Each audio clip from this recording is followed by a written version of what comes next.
Olá, seja bem-vindo a mais um episódio do nosso bate-papo, que é o Somos Mais Que Um, esse lugar aqui que a gente tenta falar mais de carreira, sabe, Lorane? Mas vou te apresentar daqui a pouco, mas a gente acaba falando de um pouco de tudo, né? E hoje eu vou trazer uma pessoa aqui que vai falar de uma carreira que eu acho que nunca teve tanta demanda por essa carreira, que é a carreira de psicólogo. Na verdade, nunca se demandou tanto profissional, né? A gente está numa sociedade adoecida, com pessoas adoecidas psicologicamente, mentalmente, empresas adoecidas mentalmente, né? Exato. E então eu já vou apresentar aqui a Lorraine Gaino, Isso. que é uma psicóloga, é professora de psicologia, psicoterapeuta, certo? Certo. Certo, para não falar besteira.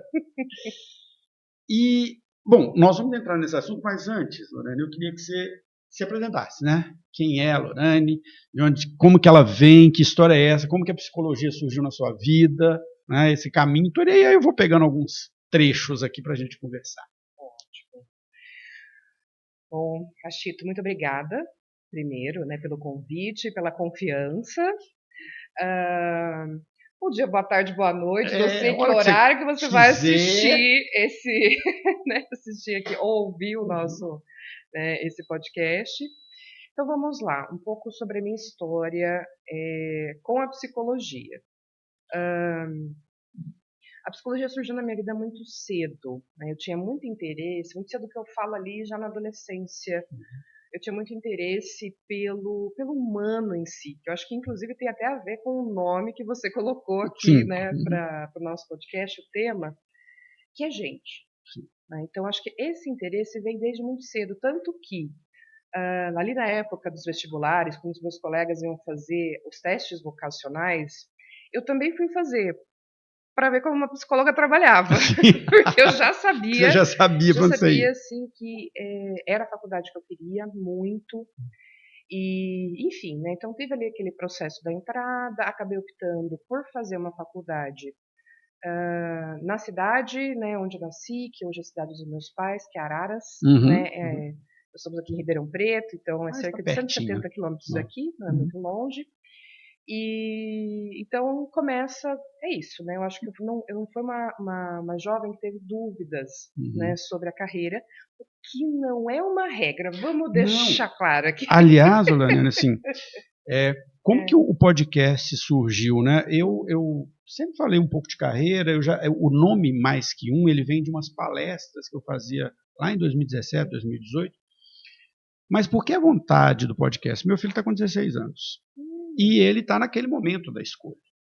E eu tenho feito alguns trabalhos com a escola na qual ele estuda, falando de carreira para os alunos, e é uma grande dúvida, né? Porque, assim, geralmente a pessoa tem uma certa tendência ou para humanas, ou para exatas, ou para biológicas, mas tem muita pressão familiar, tem muita pressão, né? Então, é muito raro a pessoa, e eu falo que é muito cedo na vida para a gente tomar uma decisão, a não ser quando é alguma coisa que já vem do coração, como você falou, né?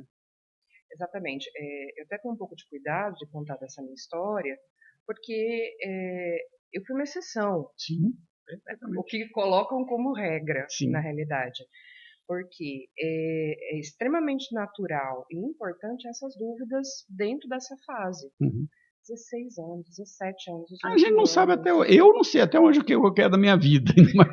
Exatamente. Eu já quis esse processo depois de fazer faculdade de enfermagem, quis fazer publicidade e propaganda. Agora eu tô assim com a cabeça que eu queria fazer faculdade de música. Então, e se pudesse eu faria, sim, né? Sim. Que exatamente a gente tem as não, às vezes vai ter um momento, né? Vai ter um momento, com certeza. Então, assim, então, de fato, né, não, eu fui exceção, assim. Né? E tá tudo bem ter dúvida, e tá tudo bem experimentar.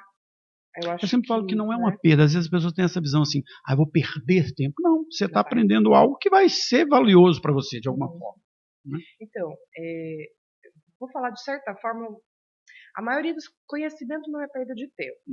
Depende do conhecimento, sim, depende. Também, né? Mas Eu acho que a educação, vamos falar assim, a Sim. educação nunca é perda de tempo. Então, assim, estou com a dúvida de que carreira, experimenta, né? Dá para mudar, né? Eu acho Uhum. que tem isso, né? Parece que a profissão é uma sentença, e a profissão não precisa ser sentença de Não, eu vida. acho que hoje, cada vez mais, eu vejo isso, né, que assim, isso é uma coisa que constantemente surge aqui nas conversas. Muitas pessoas fizeram a primeira escolha, às vezes até trabalharam naquela profissão alguns anos, e depois falaram, não é nada disso. Isso aconteceu comigo. E mudar de profissão, mudar de carreira, fazer outro curso, fazer música e começar tudo de novo, não é um problema. A vida da gente é assim mesmo. Né? Eu falo que a carreira não é uma reta, né? Ela é uma. Aliás, a vida não é uma reta, Fabiano. Eu acho que esse é um ponto importante. É, ela não é uma reta, ela não é linear, Uhum. né? E isso, inclusive, até voltando um pouquinho com a minha história, tem a ver com a minha história. Porque, embora eu seja psicóloga e atuei assim que formada, também já fui atuar, né, como psicóloga, prestei ali um concurso municipal numa cidade do lado de Araras. Uhum. Então, fui justamente funcionária pública durante 3 anos. Fui atuar dentro de uma área que continua sendo uma das minhas grandes paixões, que é a saúde mental, né, pública. A saúde mental de forma geral, mas Uhum, ali mas a pública. especificamente, né, a pública, que foi onde eu tive um mergulho muito intenso, de fato, no ser psicóloga, Uhum.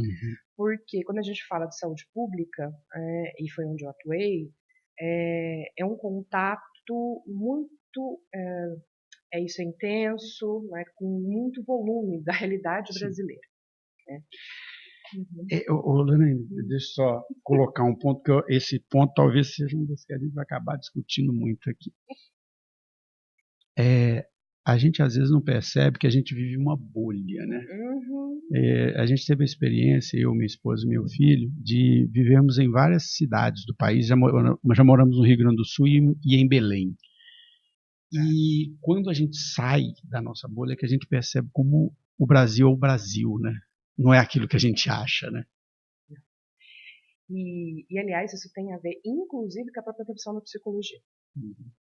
porque é uma profissão que vai pensar muito sobre si própria dentro do Brasil, né? Uhum. Isso através das iniciativas das várias entidades de psicologia que a gente tem, do próprio Conselho Federal, do Conselho Regional, mas é uma profissão que pensa o Brasil, né? E pensa, né, a psicologia dentro do Brasil. Eu até coloquei essa experiência dentro da saúde pública, que foi algo que me marcou, mas é algo que marca também a psicologia, né? Uma psicologia que, aliás, falando bem rapidinho um pouquinho da história da profissão no Brasil. Aliás, fala, porque É? eu vou te pedir É, pelo seguinte. é, Eu vou até jogar uma pimenta aqui. é. Para quem não é da área, eu tenho meu irmão é psicólogo, a ex-esposa dele, a minha sobrinha, todos são. Mas para Isso. quem não é da área, é muito difícil a gente entender o que é psicologia, por que tem psicólogo no RH, o que é psicologia clínica, o que é psicologia pública, o que é Organizacional, psicoterapia, hospitalar, o clínica. que é psicoterapia, o que Uhum. hoje, vou jogar uma pimentinha, essas terapias que até o próprio INSS reconhece lá como terapias Está como terapias integrativas, integrativas, né, isso, dentro do diversas isso. outras ali Uhum. que, então assim, explica direito, já começa por aí, então, explicando o que é a psicologia. Ai, Pergunta fácil. muito fácil. Não, assim, Vamos, gente, agora a gente vai ter uma série de 10 vídeos, tá bom? Só pra gente responder essa pergunta. Cada um com 2 horas de duração. Mas isso aí é quase 4 anos. vamos começar com um ponto que eu sempre digo, que quando a gente fala de psicologia, a gente nunca fala de psicologia no singular. A gente vai falar de psicologias. Certo. Primeiro porque estamos lidando com o quê? Com o humano. E se existe uma coisa complexa, diversa, confusa, profunda, É o gente. humano é gente. Então não dá para falar, né, de uma psicologia. É claro que no Brasil, né, a gente adota esse termo porque é uma profissão, então assim, psicólogo. Mas se a gente for, né, dar uma definição, começar por aí, entender que são muitas psicologias. Tanto tanto como ciência, tanto como profissão, que aliás aqui já é um ponto importante para a gente entender. Psicologia, né, ela é ciência e profissão. E aí, quando a gente entra nesse campo da ciência, já começa um problema, porque nós temos ciências também, que, aliás, é uma característica importante da psicologia brasileira, que são, o que eu vou chamar aqui, para ficar mais fácil, das diferentes abordagens. Com certeza você já ouviu falar. Terapia cognitivo-comportamental, behaviorismo, psicanálise, gestalt, humanismo, enfim, psicologia analítica, enfim, existe uma infinidade. Então, a gente fala de campo como ciências e também fala como profissão. Né? Então, tem a organização como profissão, que vem, obviamente, de todas essas ciências que compõem a psicologia brasileira. Por isso que é psicologias. Então, além desse campo da ciência, vamos pensar nos vários e vários campos de atuação do de um psicólogo. Uhum. Que a gente acabou de dizer. Tá? Isso tem a ver com a história que eu ia contar um pouquinho, porque quando a gente... o surgimento da psicologia no Brasil, ela é uma profissão que surge a partir de uma demanda clínica, mas de trabalho e de escola, com o objetivo de adaptação a esse sujeito, à realidade, né? A realidade, né? Não a partir do desejo do sujeito, mas né? da realidade institucionalizada. Seja, bons alunos comportados, bons trabalhadores comportados, né? E ali com um pouco da clínica, então surge no Brasil com essa demanda. Então ela é uma profissão que surge elitizada. E é justamente depois, eu vou dar um salto aqui, porque senão a gente vai entrar em muitos detalhes. Senão nós vamos realmente ficar aqui 10 episódios, 2 horas. Né? É um salto ali para a final da década de 80, nos processos de redemocratização do país, em que a psicologia também vai firmar um compromisso de fato ser uma psicologia para a população brasileira. Então ela amplia, né, esse escopo, que bom, né, e vai pensar a partir de outras lógicas, que não, né, dessa lógica de poder hierárquica, né, de uma elite para baixo. Então a psicologia tem essa mudança. E até justamente por isso que ela é tão plural. Né, porque quando a gente pensa no nosso Brasilzão, né, a gente pensa nessas, né, em características muito diversas, e essa psicologia que ela vai tentando dar conta disso tudo. Né? Então, por isso que eu falo que psicologias. Né? A gente pode dar uma definição, que a gente estava dizendo, talvez a gente fale, né, possa colocar ali como ciência, profissão, para ficar bem amplo, né, bem geral, mas ela é uma profissão muito diversa. Sim. Isso que é muito legal. Até porque as pessoas são diversas, né? E aí você colocou o ponto do Brasil, e eu digo assim, às vezes eu em discussões aqui, eu estou em Ribeirão há 5 anos, e às vezes discussões outras, econômicas, políticas, que a gente entra, às vezes as pessoas falam assim, não, mas eu não conheço ninguém, bicho, você mora no estado mais rico do país, numa cidade extremamente rica, na zona sul dessa cidade. Exato, na zona sul, bem lembrar. Você acha que você é representativo do Brasil em alguma coisa? Porque o Brasil é uma amplidão de culturas diferentes, de vivências diferentes, de histórias diferentes. Né? Assim, eu tive a oportunidade de morar no Sul, existe uma história da migração, que a gente às vezes fala assim, o sulista é bairrista, mas vai lá ver a história, por que disso, né? Eu estou falando dos preconceitos, né? Que são estereótipos. O cara do Nordeste é preguiçoso, não? Você vai lá entender historicamente como aquilo foi, como aquela cultura, aquela sociedade foi organizada, que você vai entender características que as pessoas têm. Então, não dá para ser uma psicologia só mesmo, né? Jamais. Então, essa é uma característica da nossa profissão.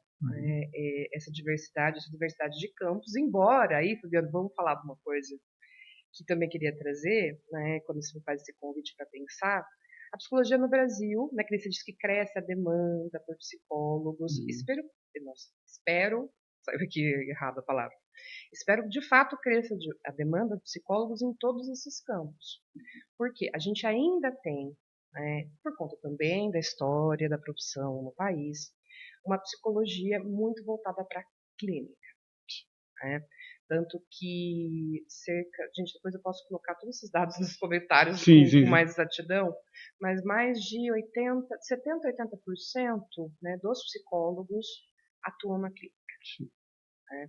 Então continua sendo um campo... O que elitiza também, né? Exato. Né? Embora a clínica, que a gente tem uma ideia da clínica atrelada àquela imagem muito popular, né, do psicólogo, da mídia, da né? mídia, exato, sentadinho, ou numa mesa, ou no divã, que a gente tem mais a ver com psicanálise que com psicologia, no divã, tal. Mas a clínica, ela também acontece dentro dos serviços de saúde públicos, né? A clínica não precisa ser necessariamente individual, ela pode ser coletiva, então ela em si ela é um processo mais amplo, né? O processo clínico ele é mais amplo. Já que você tem esse número, desculpa, até uma curiosidade, que eu acabo entrevistando muita gente de RH. E o RH ele é meio plural nesse sentido, porque o RH você tem um advogado por causa da legislação, você tem um contador por causa da folha de pagamento, e você tem um psicólogo por causa principalmente do recrutamento e seleção. E eu vejo muito psicólogo, já entrevistei vários aqui, mas todos muito com esse viés da empresa, né, da psicologia organizacional. Você tem mais ou menos o número disso, de psicólogos que atuam? Não precisa ser exato, só para a gente ter uma ideia. Olha, esse número exato eu não vou ter, porém, posso me comprometer a colocar. Depois eu vou dentro dos comentários a gente vídeo. coloca. Inclusive, isso tem a ver com o trabalho, né, que foi feito pelo Conselho Federal de Psicologia em parceria com a Associação Brasileira de Psicologia Organizacional do Trabalho, né, e, enfim, outras entidades de psicologias, que em 2021 e 2022 foi realizado o Censo da Psicologia, que foi um trabalho, assim, gigantesco, né, de todas as entidades que compõem esse campo da psicologia, para verificar, né, o que é o psicólogo brasileiro, onde eles estão, onde eles atuam, perfil sociodemográfico, então vários dados, e exatamente, também tem lá, né, o número de psicólogos que atuam na psicologia organizacional do trabalho. Não é, na verdade, assim, eu acho que ela deve estar lá para o quarto, quinto lugar. Eu tive uma impressão diferente, olha só como são as coisas. Não é justamente, a bolha, as nossas bolhas. As nossas né? bolhas, porque eu sou da bolha profissional aqui, eu tenho essa... Eu tenho a sensação que está no mínimo quarto lugar, porque a gente tem a clínica, né, como uma área, né, muito grande, a saúde em geral, né, o social também, que inclusive é uma área de crescimento dentro da psicologia, né, e aí eu acho que vem. Então deve ser quarto, né, para frente. Então não é muito tanto assim. É realmente a clínica, saúde social. E talvez aí, por isso da minha, não vou dizer afirmação, mas do meu comentário no início, de ser uma profissão que tem um aumento da demanda, e de onde que eu trago isso? De duas coisas, né? Primeiro, atualmente tivemos uma mudança na legislação, a NR1, né? Que começa a responsabilizar as empresas pela também saúde mental dos seus colaboradores, além do que ela já fazia com a saúde, com a preocupação com a saúde laboral, mas também a saúde mental. Então, hoje tem uma demanda gigante aqui do psicólogo organizacional e se discutindo esse assunto e tudo mais. E do outro lado, quando a gente olha para a sociedade, as novas gerações, as pessoas, a gente vê que há uma ruptura com aquela visão de que assim, só doido procura psicólogo, né? A gente tinha essa visão na sociedade. Obrigado, né? Que mudou isso. Exatamente. E hoje, assim, as pessoas enxergam isso como algo muito mais natural, e principalmente as pessoas mais jovens, né? As novas gerações. Por isso eu vejo, pode ser, não é um dado, é uma percepção, mas essa procura maior pela profissão. Não é percepção, aí é dado. Porque a gente tem, de novo, não sei números exatos, mas principalmente após a pandemia, até como é que é o nome da associação que faz a regulação dos convênios médicos no Brasil, cujo nome, mas... Anvisa? Não é a Anvisa. Né? Não. Gente, perdão, assim. Não, siglas, dados, enfim. Mas sim, teve um aumento, se eu não me engano, foi assim absurdo, cerca de acho que 150, 200% a partir da pandemia, a procura em convênios para o serviço de psicoterapia. Uhum. Então, assim, isso só na área da clínica, né, que eu estava falando agora, né? Mas a gente tem uma tendência, né, desse aumento da procura do psicólogo em todas essas áreas, inclusive pela NR1, Uhum. que teve ali resistências, acho que esses, né, Não, tem uma resistência tão grande que jogaram para o ano que vem. jogaram para o ano que vem, Né? exatamente, né, porque, enfim, todas as justificativas foram dadas, Uhum. gasto com, né, Uhum. com o pessoal, etc, etc. Mas o que é um absurdo, né? Porque o Brasil ele é primeiro, né, um país que está lá no índice de terceiro país mais ansioso do mundo, né? Ansioso e depressivo. Claro que a gente pode discutir essas estatísticas, a forma que são feitas, mas enfim, vamos pegar essa informação de forma geral. Né? E além disso, né, a principal causa de afastamento do trabalho relacionada à saúde mental. Ou seja, né, vamos dizer, essa legislação chega, não vou dizer tarde, mentira, vou dizer tarde sim. Sim, chega tarde. Lana, eu sempre brinco com uma coisa que é a seguinte. A gente passa, às vezes você tem um relacionamento, ou você tem seus amigos, ou sua família, e você passa 1 ou 2 horas por dia com eles. Você ama essas pessoas, né? São sua família, seus amigos, seu relacionamento. E você ainda briga, tem estresse, tem ansiedade, tem tudo. Agora imagina, você vai para uma empresa, passa 10 horas por dia nessa empresa, com 30, 40 pessoas, 98% delas você não gosta, não vai com a cara da pessoa. Nossa, que cenário otimista. Existe cobrança por meta, existe cobrança por tudo. Você está lá para resolver problema e você passa 10 horas por dia nisso. É feito para você entrar em crise mesmo, né? Assim, a própria forma como o trabalho é estruturado, não vou generalizar, dizer que são todos, mas nas empresas leva a isso também, né? Exatamente, porque aí a gente entra numa discussão ainda mais ampla, que é a história do próprio capitalismo, a forma que isso é organizado e os impactos na construção da subjetividade psíquica disso. E achei interessante, né, que até no momento que você colocou, né, sobre as empresas estarem adoecidas. E esse, aliás, é um ponto que eu vejo ainda pouca discussão. Porque quando a gente fala de ser humano, a gente pode, que aliás tem a ver também com a estrutura capitalista, tem a ver com a forma que as empresas trabalham, né? De novo, não generalizando, mas dentro de um panorama geral, que é pensar, né, os trabalhadores muito de forma individual e serializada. Tem a ver com a construção do capitalismo. E quando a gente pensa, e aí é uma das minhas áreas, né, de interesse de estudo, que quando a gente pensa, a partir do momento que a gente tem 3 sujeitos juntos, aquilo já não é mais 3 sujeitos juntos.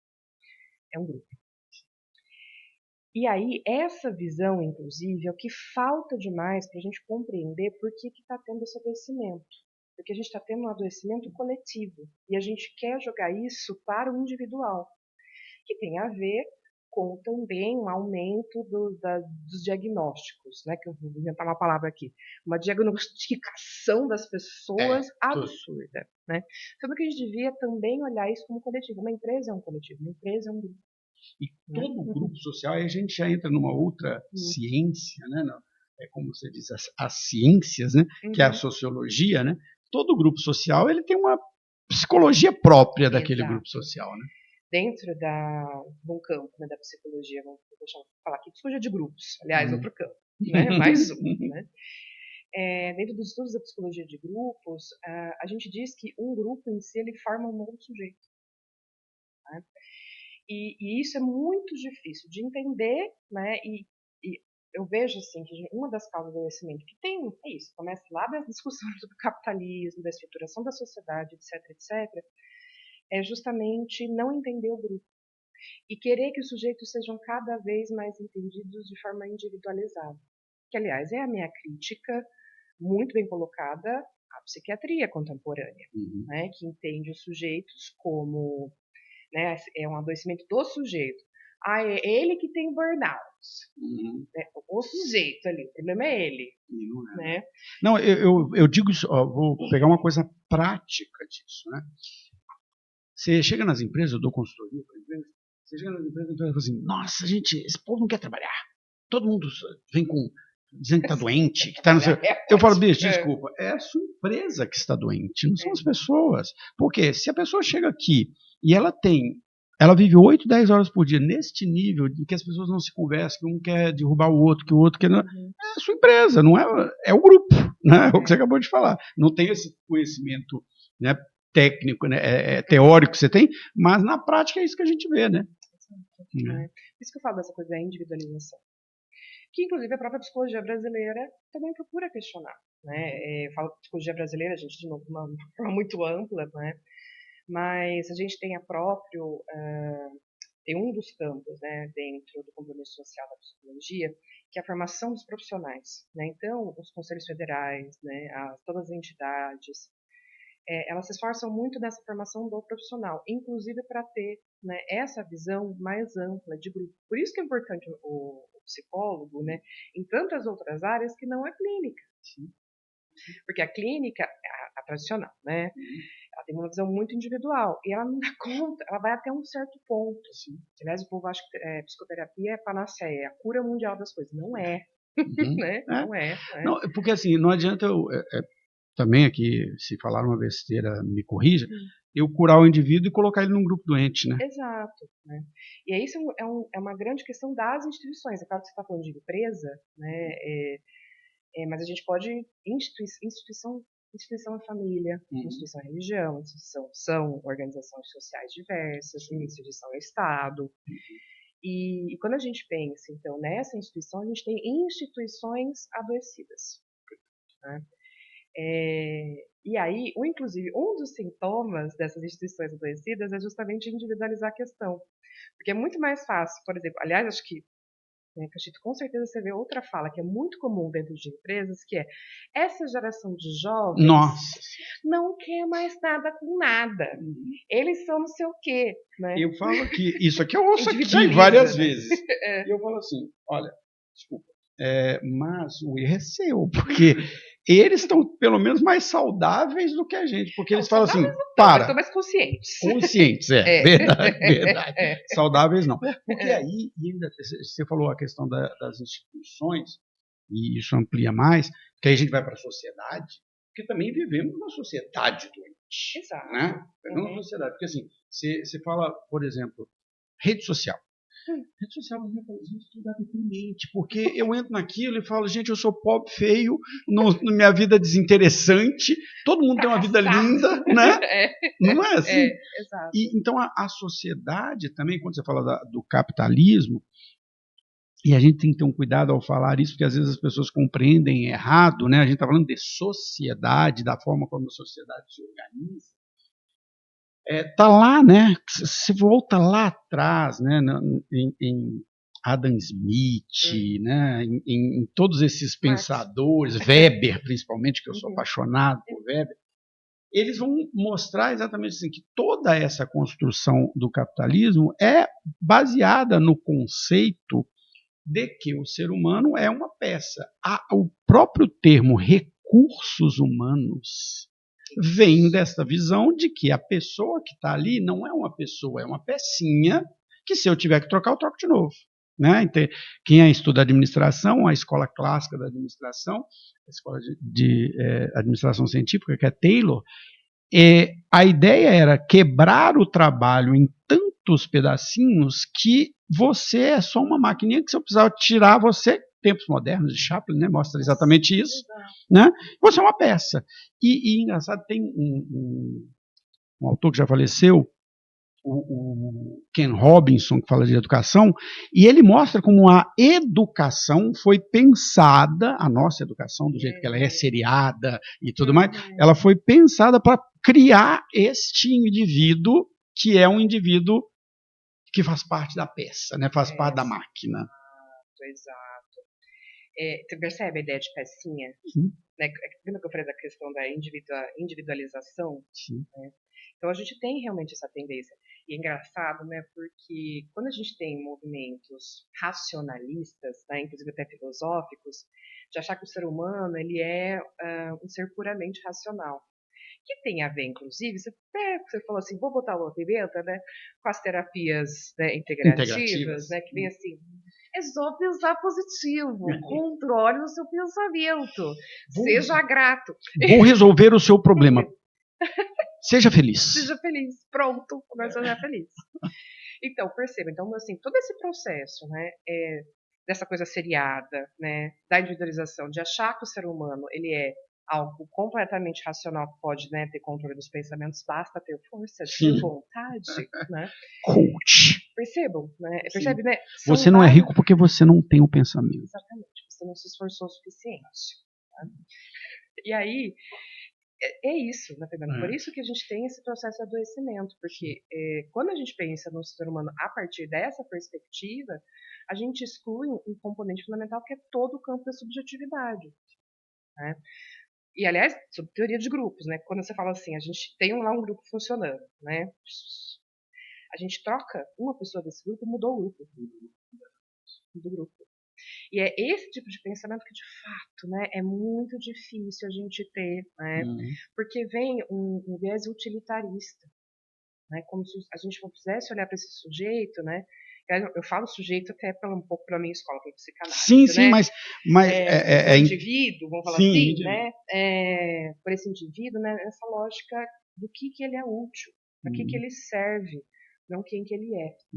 Aliás, assim, essa é uma coisa, né, que eu sempre questiono, né? Quando você pede para a pessoa se apresentar, a primeira coisa que ela fala é o que ela faz. Exato. Né? E aí tem uma coisa interessante nisso, Lorena. Eu tô numa geração, né? Eu tô mais perto dos 60 ali do que antes. E é uma geração que foi educada, criada para ser uma pecinha. Primeiro trabalho, depois a diversão, trabalho, depois você apresenta, você tem que aguentar todos os sapos do mundo que eu trabalho. A minha geração foi educada dessa forma. Né? E eu acompanhei muitos amigos meus, porque eu lá atrás fiz uma decisão na minha vida, assim, sair desse mundo corporativo e vou dar consultoria, vou dar treinamento, vou dar aula, vou fazer eu me arrisquei. Mas muitos dos meus amigos e contemporâneos, eles viveram essa vidinha de entrar numa empresa e ficar a vida inteira nessa empresa. Eu acompanhei muito nos últimos anos, nos últimos 10 anos, de pessoas que foram mandadas embora, demitidas, e elas se perdem, elas não sabem quem elas são. Porque o sobrenome dela era o nome da empresa. O carro dela era o carro da empresa, o telefone dela era o telefone da empresa. Ela não tem uma identidade, porque a identidade dela era o Zé do Bradesco, o Zé da... Entendeu? E isso é cruel, porque a pessoa ela não se vê, né? E aí eu acho que é onde a pessoa se perde, né? E vem todas essas questões da depressão, de tudo mais, porque a pessoa não tem esse autoentendimento de quem ela é. Exato. E vamos voltar para o capitalismo. Nossa, hoje... Se começar a falar de sociologia, que nós não vamos vou ficar aqui. Mas, porque a gente tem, de novo, vamos dizer assim, uma configuração social para colocar esse sujeito, né, a partir do trabalho. O que está mudando com as próximas gerações. Que é o que a gente se choca. Exato, felizmente, eu diria nesse ponto, felizmente. Mas, com a geração anterior, a minha até, né, a gente tem 37 anos, mas a geração anterior, quando eu vejo, né, meus irmãos mais velhos, né, meus pais, né, tem esse lugar do trabalho, né, essa coisa da empresa que fica a vida toda, que nem é uma realidade mais, né, qualquer não. É a troca ali, não sei como é que tá a média, isso aí é... Não é. Né? Assim, a média de tempo que um sujeito fica... Eu faço a seguinte comparação, assim, né? A minha geração era aquela geração que foi educada para ficar a vida inteira na mesma empresa. Exato, mesma empresa. A sua geração, ela foi educada para falar assim, ó, fica na mesma profissão, você pode até mudar de empresa, mas você pode mudar de empresa, mas fica nessa posição. Você escolheu aos 18 anos de idade, seja isso o resto da vida. E agora a gente tem nas duas últimas gerações, a Z e a Alfa, essa visão de, não, eu posso mudar de carreira, eu vou mudar de carreiras, né? A minha carreira serão carreiras, né? Várias diferentes na minha vida. Né? E aí, até voltando, eu estava falando do capitalismo, porque ele tem um processo de o trabalho subjetivo sujeito. A gente também é definido pelo trabalho, né? Não trabalho formal. Aliás, vamos fazer aqui também esse paralelo, né? Porque a gente está colocando aqui o que é trabalho, né? Mas vamos pegar o trabalho, vamos entender trabalho formal. Como formal. Né? E então, assim, esse processo de subjetivação foi mais intenso realmente, né? Ou seja, você se subjetiva, você se torna quem é a partir da sua profissão. Né? Aliás, quando você me fez a pergunta, quem que é Lorelei, eu vou nem começar a responder quem que é Lorelei. Vou falar Lorelei psicóloga, entendeu? É mais fácil, né? Você já pulou para psicóloga, é verdade. Senão, vamos lá, 10 episódios de quem é Lorelei. Mas então tem esse processo, né, pelo trabalho, que é mais intenso de fato, né, nas gerações anteriores, mas que não deixa de ser também, né, para minha geração, a gente fala geração dos millennials, eu tenho um pouco de questão com essa nomeação. Eu não gosto dessas nomeações. Né, porque, de novo, né, eu acho que é limitar muito a partir do ano de nascimento, né, porque não é só o ano, é o lugar, enfim, o contexto. Tem ciclo de vida. Eu sempre falo a seguinte comparação nas empresas. As pessoas falam assim, mas vou contratar uma pessoa jovem, não sei o quê. Você tem o rapaz de 20 anos, a moça de 20 anos, que não tem nenhum pensamento para frente, só está ali querendo ganhar um dinheirinho ali para sair na balada à noite, tal coisa. Mas você tem uma pessoa ali que às vezes já casou, né? Já tem um plano de carreira, quer crescer, tal coisa. E do outro lado também você tem a pessoa de 40 anos de idade que não sabe o que é da vida também. Então, eu acho que tem ciclo de vida. Ciclo de vida é o seguinte, assim, eu estou estudando, eu quero crescer, eu estou casando, eu tenho um filho, tal coisa.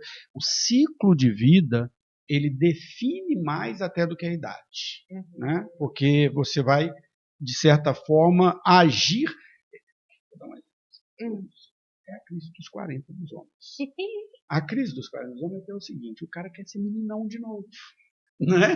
Depende dos homens, vamos lá, né? Não, tô usando uma... Não sei, né? Quem que pode ter crise dos 40? Não, porque eu vejo assim, brincando, né? Estou falando de um termo que sempre se usa, né? Mas assim, aquela visão da pessoa que às vezes se separa, né? E aí ela quer retomar uma coisa que já talvez não faça tanto sentido ali, naquele ciclo de vida na qual ela está, né?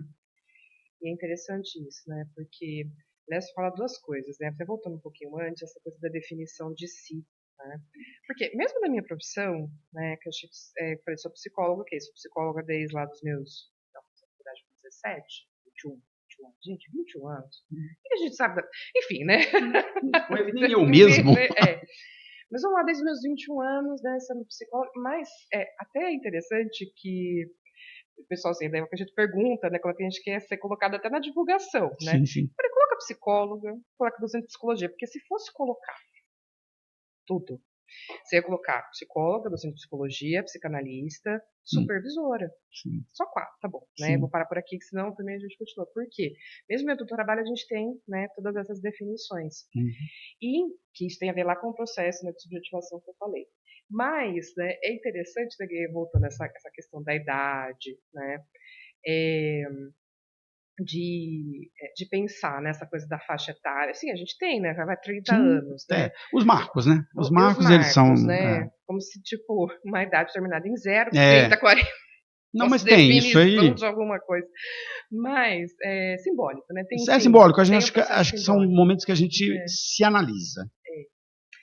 E é interessante porque o trabalho sempre vai entrar nessa jogada porque, de novo, somos feitos para o trabalho. Né? Dentro dessa nossa sociedade, da forma que ela é construída, todos somos feitos para trabalhar. Né? A não ser, eu acho que assim, que aliás a gente tem muito a aprender, por exemplo, com sociedades como, né, os povos originários, que tem uma outra formação, inclusive subjetiva, que é muito interessante. Povos originários, povos indígenas, né?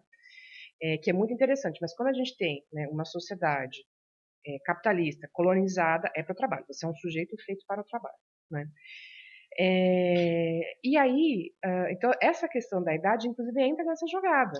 né? Porque, além de tudo, tem que a época produtiva. O que acontece por aos 40? Idade Nossa, economicamente ativa, ativa. Que a gente diz. exatamente, né? Então, assim, esses questionamentos, eu acho interessante as crises que se Sim, colocam, né? É que o sujeito entra em crise e, sei lá, né, se infantiliza mais, em sim, vez de sim. procurar uma ajuda profissional para lidar com isso, E olha né? que você tocou num Hum, assunto que passa por um outro tema que eu sempre discuto aqui, que é o seguinte. Hoje, por incrível que pareça, a gente ainda ouve coisas do tipo, né? Uma discussão que está tendo muito grande hoje é o etarismo uhum, uhum, no uhum, trabalho, no mercado de trabalho. E se discute muito essa questão assim, se você falar, 40 anos já está velho para o mercado. Cara, desculpa, 40 anos o cara não está nem na metade da vida profissional dele. Se ele começou a trabalhar com 18, que é quando ele pode começar a trabalhar, com 40, ele trabalhou 22 anos. Ele vai aposentar com 65, ele só está na metade. Mas existe um preconceito que vem do capitalismo dizendo: você está deixando de ser uhum. interessante, um membro ativo, um membro produtivo. E isso com 50 é mais forte ainda, com 60 é mais forte ainda. Você deixa de ser um membro produtivo da sociedade, e se eu não sou um membro produtivo da sociedade, para que eu sirvo? Né? Você pega algumas sociedades que pensam isso de uma forma completamente diferente, como a sociedade japonesa. E olha, você estava falando uma coisa, me lembrei de uma coisa aqui Hum, muito interessante. Eu morei em Belém, fui hum, fazer um trabalho lá, fui contratado por uma empresa para fazer uma consultoria lá. E quando eu cheguei, eu me choquei com uma coisa que várias pessoas da empresa, que era uma empresa multinacional, também se chocavam, que era assim: pô, o cara dá meio-dia, ele vai embora para casa e não volta. Pô, não quer nada com o trabalho. Ele fala que bateu a meta dele e não volta mais. E aí eu falava assim, gente, mas no início, né, com a cabeça profissional, eu também me choquei com aquela questão cultural. Depois eu fui aprofundar isso, fui tentar entender o porquê. E tem muito a ver essa questão da cultura dos povos originários. uhum. Então, o que eu brincava lá? Eu falava, Micho, desculpa, você está numa cidade que tem um rio gigantesco. O cara pula lá, ele pega um peixe. Aí ele sobe ali naquela árvore de açaí e ele come. É da cultura. A cultura foi construída não em cima do trabalho. Ela foi Verdade. construída em cima da vida, Uhum. que é diferente. E a gente não consegue entender isso. A gente acha isso como uma coisa extremamente Absurda, porque absurda. a gente foi criado, eu disse, lembre-se, a gente foi criado para a lógica do trabalho. Então, tudo que sai dessa lógica, né, é um baita estranhamento, Sim, que tem a ver com o estranhamento, né, justamente de culturas de povos originários, com os mais jovens, que a gente acabou de sim, falar, né, ou até, né, tem a ver com a idade. Estou pensando assim, gente, como que é absurdo isso, né, pensar que com 40 anos a gente está. Eu tenho na clínica, por exemplo, né, aliás, né, eu também tenho clínica, né, uhum, então hoje ainda é um dos meus pontos principais, né, minhas funções principais. E, e eu tenho, pelo menos de um caso muito específico meu, né, mas não só, pessoas de 60 anos, né, que querem mudar de carreira, né, aliás, tem uma querida maravilhosa, que ela, né, perto ali, né, dos 60 anos, quis se tornar psicanalista, se tornou sim, psicanalista. sim, Maravilhosa, né? maravilhoso isso. Então, assim, de fato, né, perceba assim, que a lógica do mundo do trabalho, ele põe um padrão. Qual que é esse padrão? O homem branco jovem, cishétero, pessoa, né? Uhum. Também, Exatamente, né? exatamente, perfeito. Então, tudo que sai, né, dessa... E homem, gente, é homem, aqui eu tô falando gênero homem, né? Homem, Porque sim, mulher também, você sim, pensar, né? sim, A mulher engravida. Já ouvi isso de sim. familiar dizendo Não, claramente, eu não contrato mulher porque mulher é engravida. não, você quer ver uma coisa muito. Eu já entrevistei várias pessoas. Hum, Eu não sou um profissional de RH, uhum, mas como eu fui executivo de empresa, em um determinado momento eu fui estudar RH, porque você precisa entender de gente uhum, na empresa. E, e eu acabei fazendo um TCC sobre recrutamento e seleção, porque eu sempre cheguei à conclusão de que quando você recruta bem, o resto uhum, fica mais fácil dentro da empresa. Quando você vai fazer uma entrevista, e eu já discuti isso com algumas profissionais de RH, de recrutamento e seleção, inclusive psicólogos. Quando você vai fazer uma entrevista com uma mulher e ela fala que tem filho, que é casada, tem filho, existe uma pergunta. Se o filho adoecer, quem vai ficar com ele? Essa pergunta é feita. Caramba. Mulher. Exatamente. Se o homem vai lá, está sendo entrevistado, ele fala, sou casado, tenho filho, não se faz essa pergunta. Muito pelo contrário. Sabe qual é a impressão? Aí um cara compromissado. Porque ele é casado, ele tem filho, vai se dedicar mais. E essa pergunta é feita para a mulher, tá? Quem vai ficar? Então, você vê que eu concordo perfeitamente. Eu digo, Lorena, o seguinte, que o processo seletivo das empresas, ele é preconceituoso. Então, ele tem quais são os preconceitos. Se você estudou na escola A, você é melhor do que quem estudou na escola B. Que não é verdade. Se você trabalhou na empresa A, você é melhor do que quem trabalhou na empresa B. Que não é verdade. Se você é um homem branco com menos de 40, você é melhor do que um homem branco de mais de 45, que não é verdade. Se você é um homem, você é melhor do que uma mulher, que não é verdade. Mas o processo seletivo é esse. Porque, de novo, né, esse é o processo, né, essa imagem que é criada como referencial, né, dentro desse processo, né, de novo, da realidade brasileira. Por isso que a psicologia ela tenta quebrar muito isso. Sim. Né? A psicologia como profissão de uma forma mais ampla. Né? Quer dizer, quem está alinhado ali com a ética da psicologia. Senão a gente entra numa outra questão, né? Outra questão. Mas... Entra em outros assuntos aqui ainda. Mas, de fato, porque né, essa imagem que a gente tem do que é mais poderoso, que é mais adequado, né, é isso, é o homem jovem, aliás, magro, porque se fala isso também, homem jovem, magro. Posso te contar uma coisa que eu ouvi uma vez de uma diretora de RH de uma grande empresa? Ela virou para mim, não era nem para mim, eu estava numa aula de RH, um curso, e ela falou o seguinte, não é que eu tenho preconceito com pessoas obesas ou acima do peso, é que elas custam mais no plano de saúde. E aí eu fiz a seguinte pergunta para ela, assim, mas e quanto que ela rende? Porque, às vezes, ela custa mais no plano de saúde, mas ela te traz muito mais resultado. Ela custa mais no plano de saúde mesmo? Foi a informação que ela deu. Porque, segundo ela, adoece mais e tem mais licença médica e custa mais. Vozes da cabeça dela. Vozes da minha cabeça, exatamente. Mas eu só estou dizendo que esse também é um preconceito muito grande. Muito. Digo isso como mulher gorda. Pode falar gordo, viu? Tá, porque gorda é característica. Não, eu sei. Né? Diferente de, igual magro. Sim. Então, assim, perceba, daí a gente está falando aqui de vários elementos, né, que compõem aquela imagem ideal. Né? Eu entrevistei, desculpa, agora, porque o papo tá tão gostoso aqui. Eu entrevistei há alguns dias o André Viesba, cara fantástico, e ele é cego. Perfeito. Não pode ser PCD, né? Mais um item ali cara, demais. Ele é mestre. E cara, assim, uma luz. O cara é uma luz. Mas ele falou, cara, não adianta. Qualquer processo. O cara vê meu currículo e fala, nossa, na hora que ele vê que eu sou cego. Exato. Né? Porque tem uma legislação que resguarda, né? Isso. Então, ainda tem a legislação, imagina se não tivesse, né?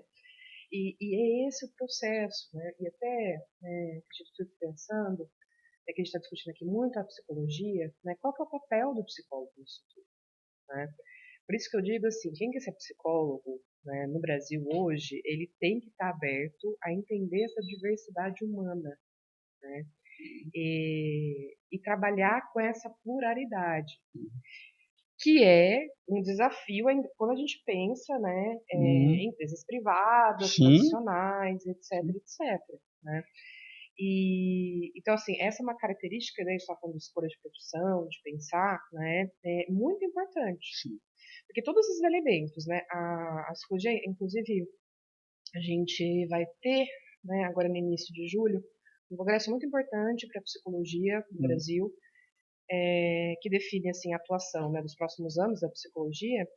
E das propostas atuais, inclusive, é para pensar a questão da deficiência. Sim. Porque mesmo entre psicólogos, a gente ainda tem muitos poucos psicólogos com deficiência, né? Que, aliás, a psicologia, né, ela gosta muito de pensar se ela é representativa da população em si, né, como profissão, ou seja, quem compõe a profissão. E não é. Não é? Também. Mas aí eu acho que até amplia, não é só a psicologia. A própria educação superior brasileira, ela é elitizada, ela não é representativa, né? Então, mas o bom que a pessoa já está pensando nisso. Ela está preocupada em não ser, embora ela seja, né? Eu sempre falo nas empresas, assim, não, o Brasil não tem preconceito. Eu falo assim, tá bom, então me aponta aqui, ó, na direção da empresa, na gestão para cima, quantos negros você tem, quantas mulheres você tem, quantos PCD você tem, aí você vai me dizer que não tem preconceito? Peraí, né? Fatos e dados, né? Vamos em fatos e dados. Quantos LGBT você tem? Eles podem dizer que são, né, LGBT na empresa? É aquela história assim, todo mundo sabe, mas não assuma para não ficar, né? Ele vai ser acolhido se for? Né? Deixa eu puxar outro assunto. Eita, vai. Que aí pior que nós já temos uma hora que nós estamos falando. Mas a gente vai ter 10 episódios. Tô brincando. Vai. Mas esse assunto, aí é uma curiosidade, você responda muito, fique muito à vontade para responder ou não. Mas essa é uma curiosidade. Há alguns anos, eu sempre falei de carreira. Esse primeiro livro que eu lancei sobre carreira foi em 2009. Lá pelo 2014, 2015, explodiu um negócio chamado coach no Brasil, que eu não tenho nada contra coaches. Eu tenho. Tá. Então deixa eu vou dizer que eu não tenho.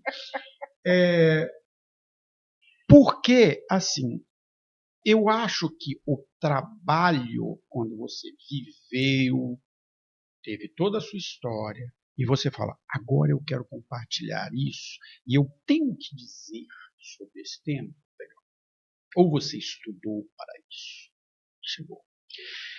Mas o que aconteceu com o coach no Brasil? O cara vai lá, faz um curso no final de semana, 8 horas, paga um absurdo, e sai na segunda-feira falando que é coach. Né? E eu falo, gente, eu tenho 40 anos de experiência profissional e eu não me sinto à vontade ou preparado para falar de nada disso. Porque eu tenho a minha experiência. Exato. E a minha é válida para mim. Né? Beleza. E aí o que eu tenho visto nos últimos anos, que eu acho que é até um reflexo, aí a gente pode entrar na questão da sociedade de novo, mas é um reflexo da própria sociedade, Bauman, lá, né? Sociedade líquida, ou a sociedade do cansaço, tudo isso que a gente tem, que eu adoro também, que é assim, começaram a surgir terapeutas de tudo. E tem gente séria, não vou dizer que não tem, eu não vou desmerecer. Tem gente que estuda. Eu acho que qualquer coisa que você queira estudar, beleza, você vai estudar, você vai se aprofundar, você vai pensar aqui. Tem gente que tem o que dizer, mas também tem gente que fez um cursinho de 4 horas online e se coloca como terapeuta. E vai falar coisas que aí é que está o momento. Porque se eu falo uma besteira sobre sua carreira, o máximo que vai acontecer é você fazer uma escolha errada na sua carreira. Agora, se eu não tenho vivência e eu falo algo que vai afetar você psicologicamente, mentalmente, é muito arriscado. Assim, me assusta. E eu estou falando como leigo total, tá? Mas me assusta. Então, vamos lá. Até essa é uma discussão que eu tive recentemente, como eu tenho um grupo de supervisão que a gente se reúne, né, toda segunda-feira, que são grupos de profissionais, psicanalistas que atendem, e saiu essa discussão recentemente. Por quê? Né? Uma delas, né, trouxe assim, gente, eu vejo toda propaganda na internet, né, desse povo, né, que, sei lá... de marketing, né? Mistura, sei lá, eu nem sei o nome dessas terapias, que eu tipo assim, vou ficar devendo um exemplo, assim. Sei lá, negócio de raio laser, raio laser com psicanálise. Quântica, eu acho adoro. E aí, bom, então a gente tem uma primeira questão. Tem um jargão que a gente fala, né? Nem tudo que é terapêutico é psicoterapia. Vamos começar por aí, né? E aí a gente tem, assim, a questão do que é terapêutico, né? E do que é psicoterapia. O terapêutico tem aí um campo muito vasto, né? Que traz esses efeitos para o sujeito, desde, justamente, né, essas terapias alternativas. É uma conversa de bar, pode ser terapêutica. Sim, né? sim. Então, primeiro temos... esse é um primeiro ponto. Segundo ponto. Isso, assim, é uma coisa que carrega, né? A humanidade tem, assim, um campo místico, Sim, sim. né? Que muitas dessas terapias integrativas, né? Elas estão Elas entram ali. ligadas numa... Eu encaro até um aspecto como um aspecto da religiosidade. Sim, Religiosidade não religião. Religião é instrução, né? Religiosidade como religiosidade mesmo, né? ok, vamos por ali. Eu acho que a principal, e o problema principal, assim, mais do que ter isso, acho que aí a minha opinião é um pouquinho diferente, né? Porque isso vai existir, vai continuar existindo, não, Sempre vai não existir. tenho que a gente... Né, por exemplo, eu tenho uma questão muito grande com a constelação familiar. Né? A gente briga muito porque ela foi incluída no sistema judiciário como se fosse um processo científico e ela definitivamente não é. Né? Que aí vem o primeiro ponto. Uma coisa a gente entender é que isso não é ciência. Né? Ciência também tem as grandes respostas da humanidade? Não tem. Não. Né? Mas tem É, método. mas tem método e um ponto principal, tem ética. Né? Eu acho que é aí que a gente entra Sim. numa questão fundamental, né? Sim.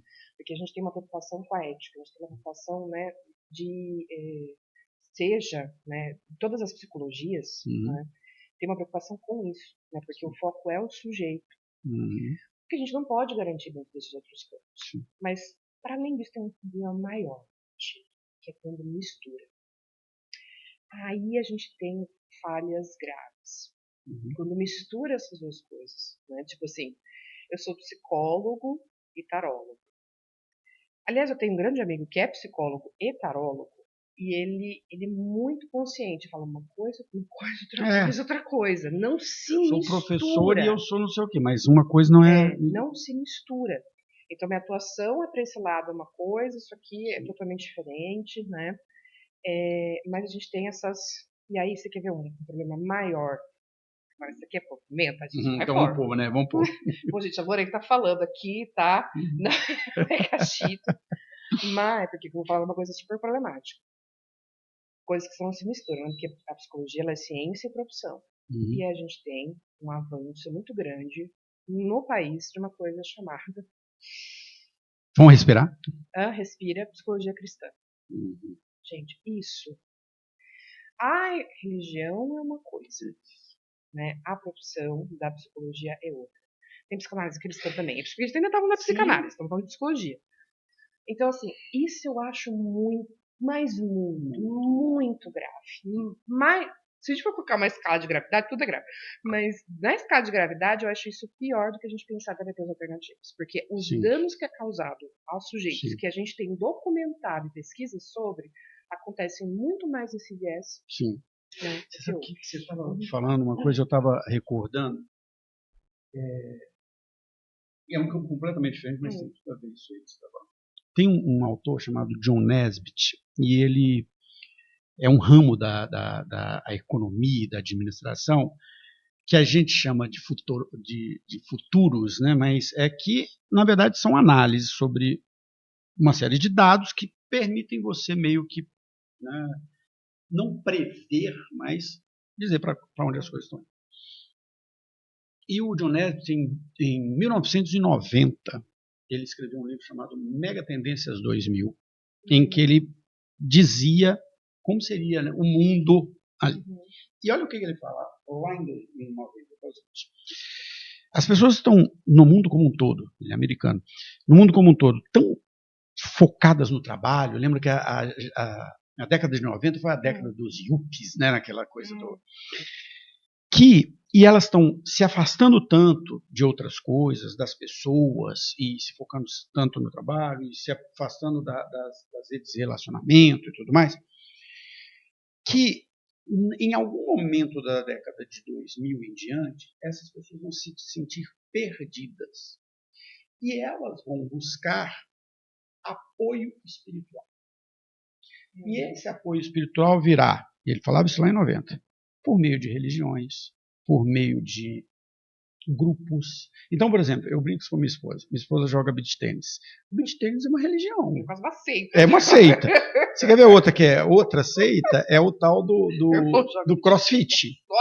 O CrossFit é seita. E brincadeiras à parte, quando a gente vê coisas como esse, por exemplo, esses que virou moda agora, o tal dos legionários, tudo isso, o que isso reflete? essa solidão que a pessoa fala assim, eu estou perdido e eu preciso de alguém para falar para onde eu tenho que ir. E aí a religiosidade, ela tem essas respostas, né? De certa forma. Digo no sentido de facilitar. E aí a pessoa segue aqui. E aí você vê que é uma característica que tem acontecido na nossa sociedade nos últimos anos, não só na brasileira, mas na brasileira, falando da nossa realidade também, que é esse aumento de uma religiosidade que parte do pressuposto de que se eu sou desta religião, eu sou melhor que você. Sim. Tudo que eu faço é bom, tudo que você faz é ruim. Se você não segue o que eu sigo, você não presta. Ou seja, é a negação da diferença. Isso, né? Exato. E aí que Esse a gente papo começa... não vai acabar.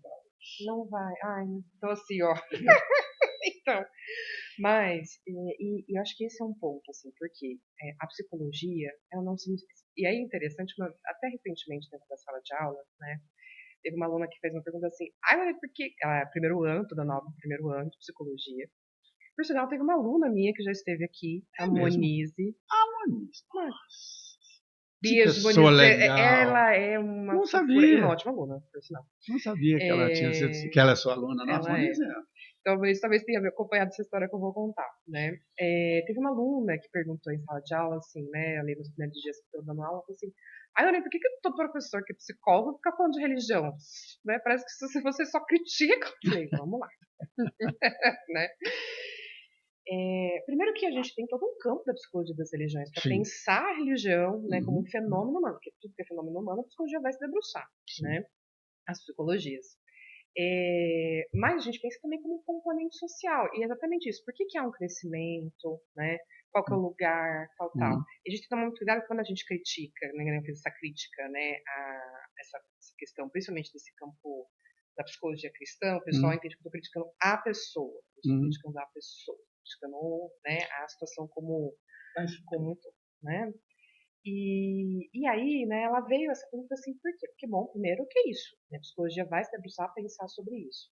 E aí, por que isso é um problema, né? Porque são campos, difícil aqui, epistemológicos, né? Muito diferentes, de concepções de seres humanos diferentes. Inclusive, a psicologia, né, ela é construída a partir das ciências, né? A religião não é construída a partir da ciência. A partir de outras coisas, enfim, né?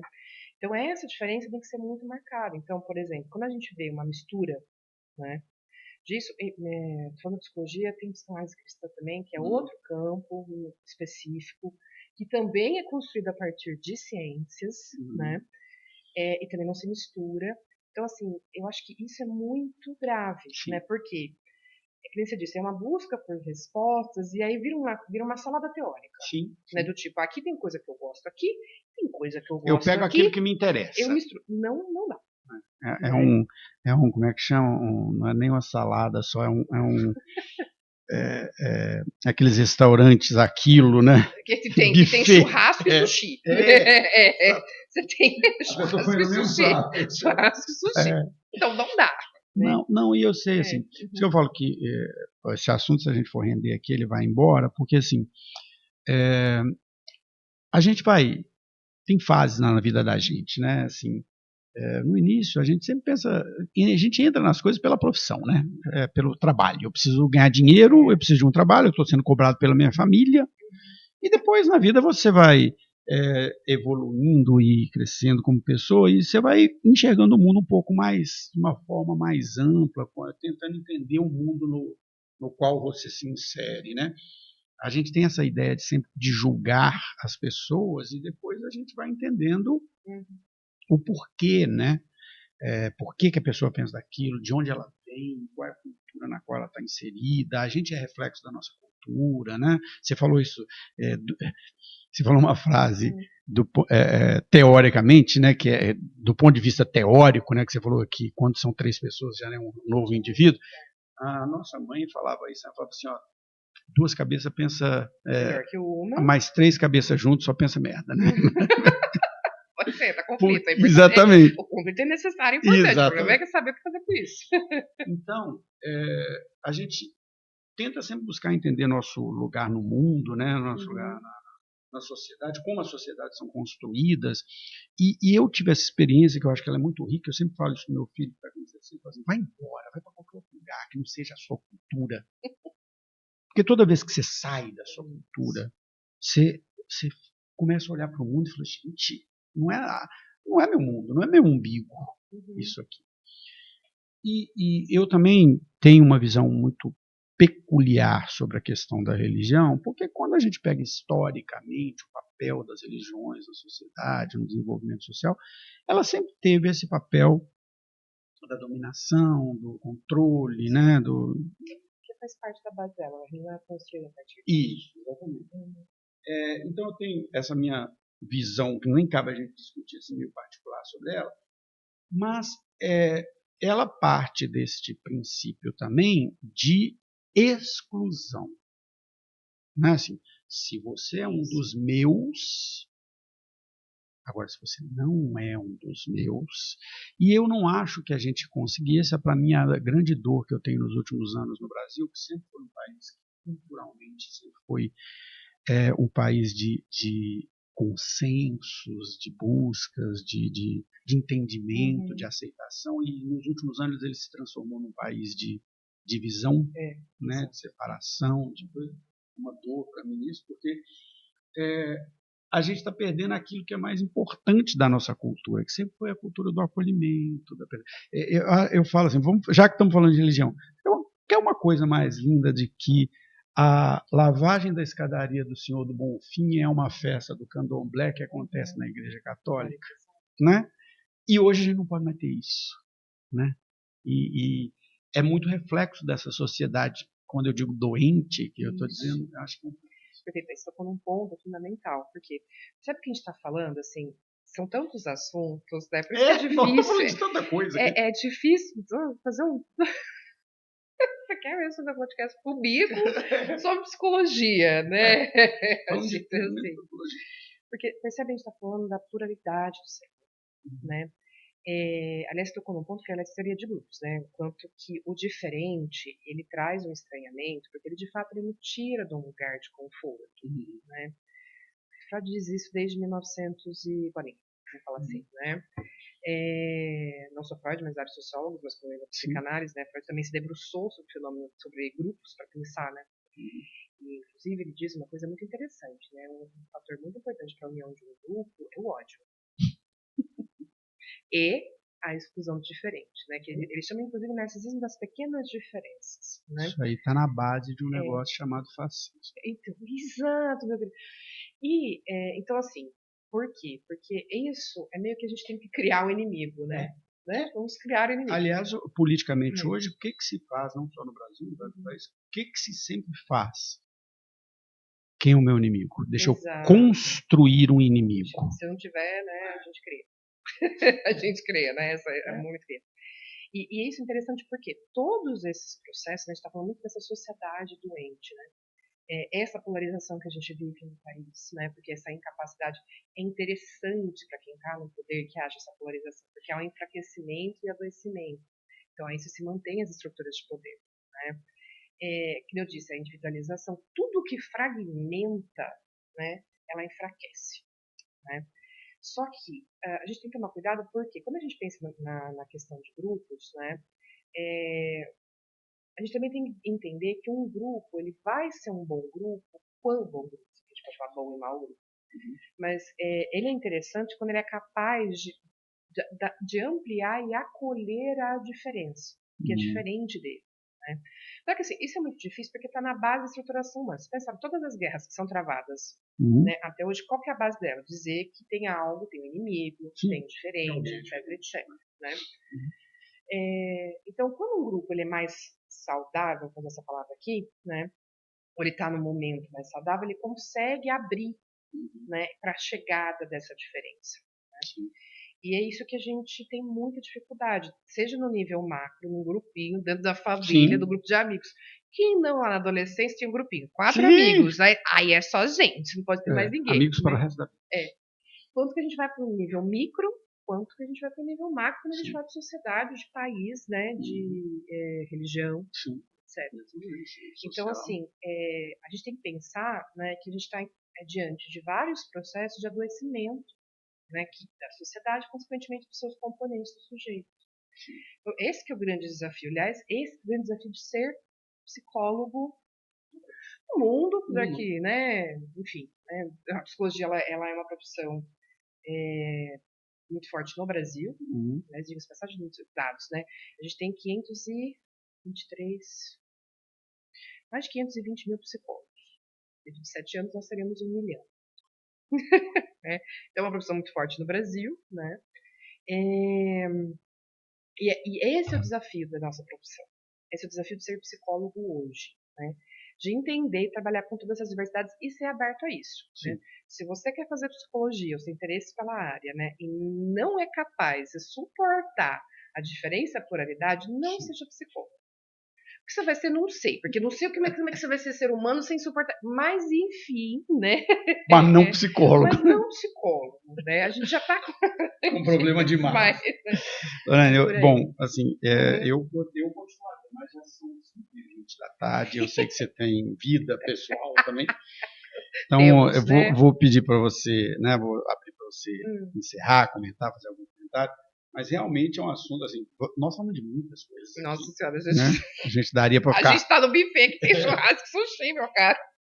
Daria para a gente continuar falando de várias coisas, mas foi uma ação, eu vou encerrar ali depois, mas foi muito interessante, porque a gente tocou em muitas coisas que às vezes passam despercebidas e a gente olha só para o resultado disso, que é o adoecimento lá na ponta, né? Mas não entende que isso volta lá atrás, né? Na construção da sociedade. Então, vou abrir para você encerrar e depois a gente fecha. Então, né? E acho que assim, a minha trajetória, né? Que por fim a gente falou de um monte de coisa. A minha trajetória. Não tem problema, gente. Falando da profissão. Falando da profissão, né? Mas a minha trajetória, ela também foi construída a partir dessas inquietações, né? Desde quando fui trabalhar no serviço público, que foi esse banho de humanidade, né? Sim. Depois fui para o mestrado, fui para o doutorado, né? Fui ser docente de psicologia, né? Saio ali na pandemia, né? Vou para a clínica, quer dizer, na clínica tá lá desde que eu me formei, mas em 2017, né? Com mais ênfase, né? Vou para a clínica, vou dar aula em cursos de formação em psicanálise, de pós-graduação, volto a ser docente, tá vendo, gente? Profissão. Vai né? Enfim, faço várias coisas, etc. Mas isso tudo foi movido assim, por essa inquietação, né, do que é o ser humano, né, do que de pensar, né, tudo que envolve esse assunto, né, da humanidade, porque é de uma riqueza, de uma complexidade muito grande.